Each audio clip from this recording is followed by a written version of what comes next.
I'm in the Hyundai Staria.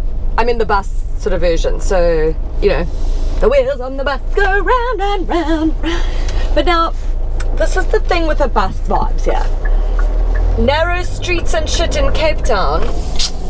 Fine. I mean, it's fine. Ah! That guy was pretty close. He wasn't looking up, he was on the phone. Okay, let me just concentrate here for a seckie. This is when I don't hate driving my husband's up, you know.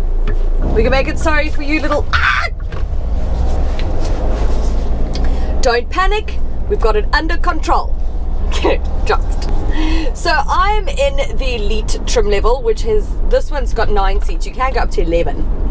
This has got a seat in between here, which I find a bit weird. Like, I know... Oh, sorry, I've got a hair on me.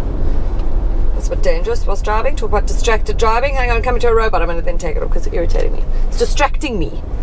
Okay. Do any of you ever get that, like, for anyone with long hair, you can feel it tickling your arm and you do this? You can never find, you can't find it. You eventually have to go look in a mirror and then you see that hair. Oh, the relief of getting rid of it. Anyways, I digress. Radio. So this obviously has launched last year. There's now the multi-cab version. There will be a panel van version as well. It is all about, like, really, if you think about it, like the shuttle vibes, like hotels and businesses, you know, the people mover. But a lot of people, you know, consider this and should consider this as a family vehicle, because it really is quite, or very practical for that matter. Like I said, it's got this little seat in the middle here. It's got like storage stuff on top when it's down. The problem now is I wanted to show you how it works just now, but then all my stuff will go flying, so I'm not going to do that. But actually it is pretty cool, because what it reminds me of a bit is like the old combi that I had growing up. Not me, I wasn't driving it, my mom was. But you had the 2 benches, you know, and you used to lie across, we used to fight over who used to lie across them, and I don't know. But the boot is still pretty big, which is, because we always had to take a trailer with us, which you probably would do. And we were only 2 children. Okay, so I don't know what actually I do know. My dad packs terribly, not terribly, a lot. He packs a lot, so do I. I've got it from him, now that I think about it. Anyways, that's something for another day. Love this song. Okay, here's a suggestion.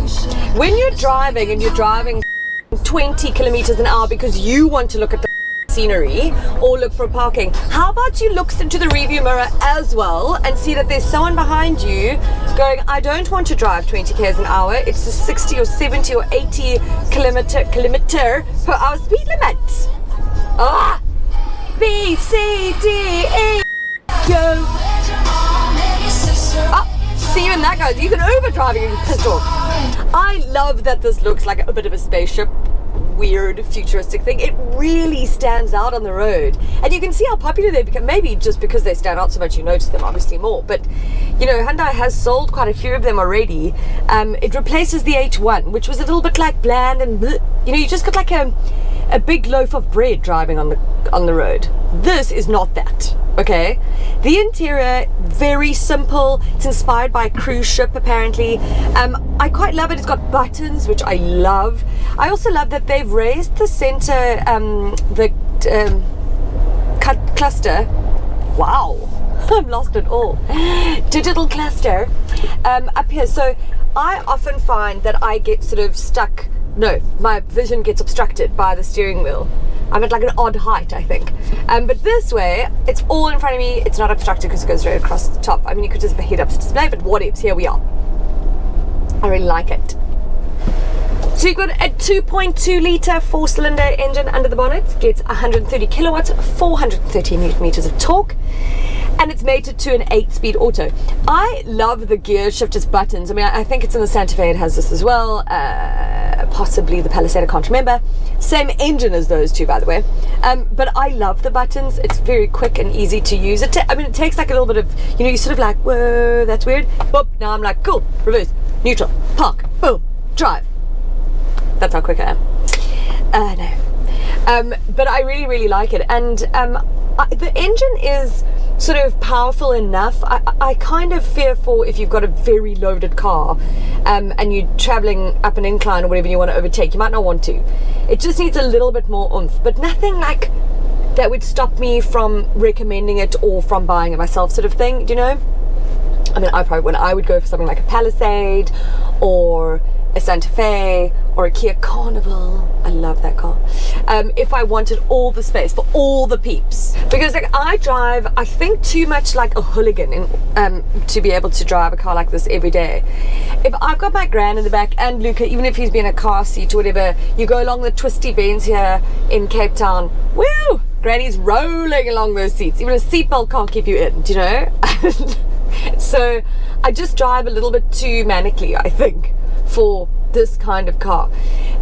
So this elite model comes in around 960,000 rand. The luxury model, which is the top of the range, comes in at just over $1 million. So sort of, I suppose, very good value for money in terms of the practical side of things and the space and everything you're getting. It's also got all the sort of creature comforts, this model certainly does, and the luxury will, that you're after.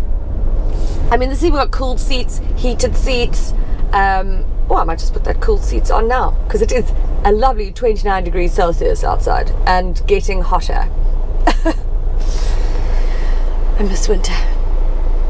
Ah, my backside is cooling down right now as we speak. How does that make you feel? Uncomfortable? Yeah, me too. I